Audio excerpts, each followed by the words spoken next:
E aí, tudo bem? Na aula de hoje, nossa conversa será sobre sólidos geométricos. Mas afinal de contas, você sabe o que é um sólido geométrico? Então, está preparado? Vem comigo! Frequentemente, no nosso cotidiano, nos deparamos com diversas situações que nos traz à mente a ideia de sólidos geométricos. Bom, quando assistimos a uma partida de futebol ou compramos um pote de batatas fritas, o que vem à nossa mente é a ideia de esferas e de cilindros.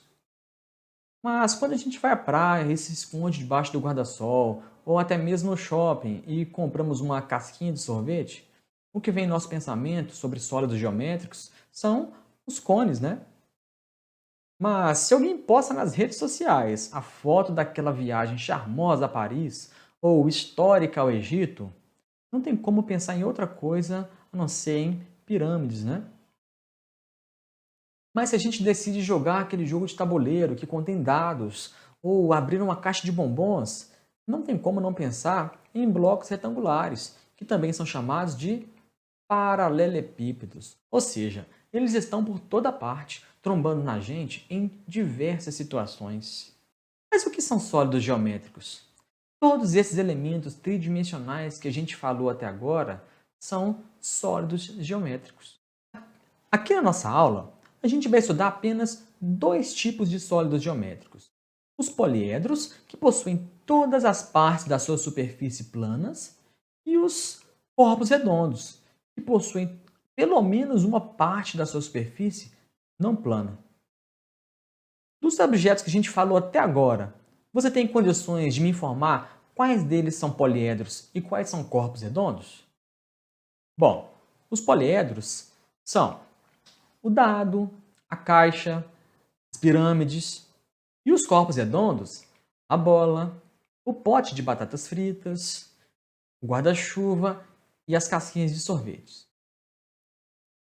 Nesse momento, a gente vai falar um pouco sobre os poliedros.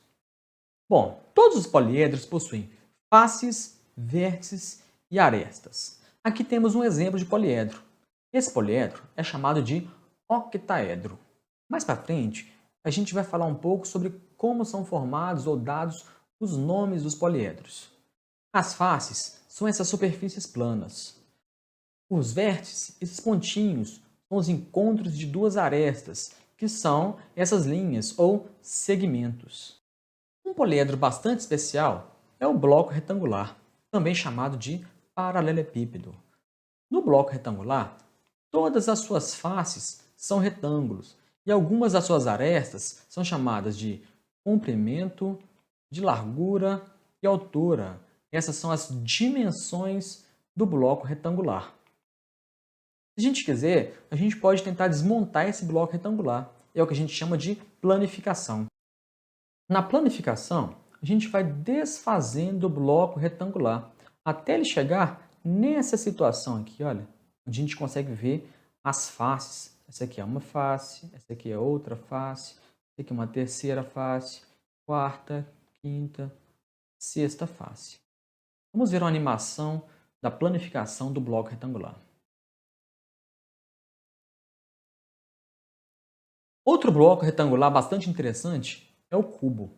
No cubo, todas as faces são quadrados, ou seja, as arestas têm todas as mesmas medidas. O comprimento é igual à largura, que é igual à altura. E se a gente quiser, a gente também pode planificar um cubo, né? Desmontá-lo, ele ficará dessa forma. São as faces, né? Igual a gente fez lá no paralelepípedo, né? Tudo que a gente fez para o paralelepípedo, a gente pode fazer também para o cubo. Vamos ver aqui uma animação da planificação do cubo? Bem interessante. E aí, quando a animação volta, ela vai girar para a gente ter uma noção de todos os lados do cubo, né? Todas as faces, uma visão ampla.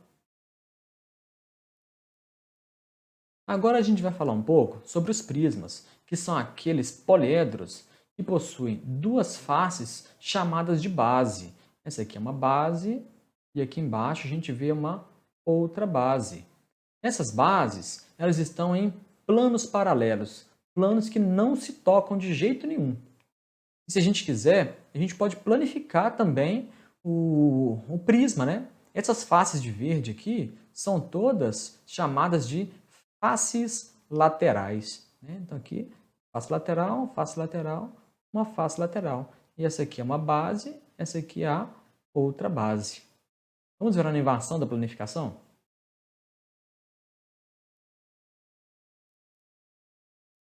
Bacana, né? Então, se a gente quiser planificar esse prisma, a gente tem que pensar em desmontá-lo para obter todas as faces. Bom, as nomenclaturas dos prismas são dadas de acordo com as bases, né? Cada base dá um nome diferente para o prisma. Então, ele vai ser um prisma triangular, um prisma quadrangular, pentagonal, hexagonal, heptagonal, octogonal, enneagonal, decagonal. E por aí vai, ok? Então, mudou a base, muda também o nome desse prisma. Nas pirâmides, o que muda é que elas vão ter apenas uma face chamada de base, essa face aqui embaixo. Ó. As outras faces, elas se chamarão faces laterais. Né? Então, essa aqui é uma face lateral, outra face lateral, outra e outra. Essa aqui é a nossa base, ok? A base está aqui embaixo. Bom, vamos ver a animação da planificação da pirâmide agora. Beleza, então quando a gente quer planificar uma pirâmide, a gente tem que pensar nela dessa forma. A base e todas as faces laterais em um plano só, ok? Os nomes dessas pirâmides também serão dados de acordo com as suas bases. A mesma ideia que foi dada lá para os prismas, tá? Então, se a gente tem uma base que é um triângulo, é uma pirâmide triangular. Se a base é um quadrilátero, pirâmide quadrangular, ou pirâmide pentagonal, hexagonal, heptagonal, e por aí vai, igualzinho a gente viu lá no caso dos prismas. Em geral, para qualquer poliedro, vale uma relação chamada relação de Euler, devido ao grande matemático Leonhard Euler, que viveu de 1707 a 1783. Essa relação diz que o número de vértices somado com o número de faces é igual ao número de arestas mais duas unidades. Né? V vértices, F faces e A arestas. Vamos ver um exemplo para um prisma triangular, aplicando a relação de Euler. Aqui está o meu prisma triangular, aqui está a sua planificação. Se a gente quiser, a gente não precisa fazer a planificação, mas você vai ter que imaginar as faces desse prisma, né? Bom, então a gente sabe que, pela relação de Euler, V mais F é igual a 2 mais A. A gente precisa então descobrir quanto vale o V, quanto vale o F e quanto vale o A, para aplicar dos dois lados e verificar se a relação é válida. Número de vértices. Quantos vértices tem esse prisma de base triangular? Bom, 1, 2, 3, 4, 5, 6 vértices. V igual a 6. Quantas faces tem esse prisma de base triangular? Como eu fiz a planificação, fica fácil contar, né? Eu tenho aqui, ó, uma, aqui mais uma, duas, são as bases. 3, 4, 5. Então, F é igual a 5. Então, essa primeira parte aqui está garantida. Ó. V mais F é 6 mais 5. Isso vai dar 11. Vamos à segunda parte agora. Número de arestas. Vamos contar o número de arestas. A gente vai ter aqui 1, 2, 3.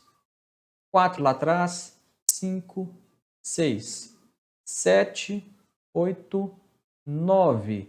São 9 arestas. Então, a gente sabe que aqui é A igual a 9. Trocando aqui o A por 9, a gente vai ter 2 mais 9, que dá 11. Então, está verificado, tá vendo? V mais F é 11, é igual a 2 mais A, que também dá 11. Belezinha? Bom, mas antes de eu começar a falar com você sobre corpos redondos, a gente precisa conversar um pouquinho sobre poliedros de Platão. Platão foi um grande filósofo grego nascido por volta do século IV a.C. O seu nascimento é um pouco incerto, sabe? Mas ele foi discípulo de Sócrates e professor de Aristóteles. Bom, ele gostava tanto de filosofia e de matemática que os elementos que ele estudava muito acabou recebendo o seu nome. Bom, vamos falar um pouco deles. Este é o tetraedro, que tem 4 faces, o verde. O azul, octaedro, que tem 8 faces. Esse rosa é o hexaedro, que tem 6 faces, também conhecido como cubo, né? O de 12 faces é o dodecaedro, esse vermelho. E o amarelo é o icosaedro, de 20 faces. Bom, para que um poliedro seja considerado um poliedro de Platão, ele tem que preencher 3 requisitos. Primeiro, todas as faces têm que ter a mesma quantidade de arestas. Em todos os vértices, tem que chegar à mesma quantidade de arestas. E terceiro, vale a relação de Euler para todos esses poliedros. Aquela mesma relação que a gente acabou de ver no slide anterior. Bom, vamos falar um pouco dos corpos redondos, começando pelo cilindro. O cilindro é esse corpo redondo que também possui 2 bases. Essa parte aqui de cima é uma base, aqui a gente tem outra base, ok? As bases são círculos e a sua superfície lateral, ela não é plana, ok? Vamos dar uma olhada aqui na planificação do cilindro. Aqui as 2 bases, que são círculos, e a parte lateral, que não é uma parte plana. Mas é possível a gente planificar, ok? Aí a sua planificação fica assim, 2 circunferências, né? 2 círculos e um retângulo grande. O cone, ele se assemelha muito à pirâmide, no quesito ter uma base só. Porém, essa base ela é circular e não um polígono como lá na pirâmide, ok? A sua superfície lateral, ela não é plana. Aqui embaixo está a nossa base, ó. Vamos dar uma olhada aqui na planificação desse cone, ok? Gira um pouco, e aí quando você planifica, você fica aqui embaixo com um círculo, e aqui em cima a gente vê que é uma parte de um círculo grande, né? E por último, a gente tem a esfera. A esfera, ela não tem parte plana, não tem base e não tem vértice. E aí, gostou dessa videoaula? Então, não deixe de fazer um resumo de tudo que você aprendeu aqui hoje, para que você possa fixar bem essa matéria. É isso aí. Um abraço e até a próxima aula. Tchau, tchau.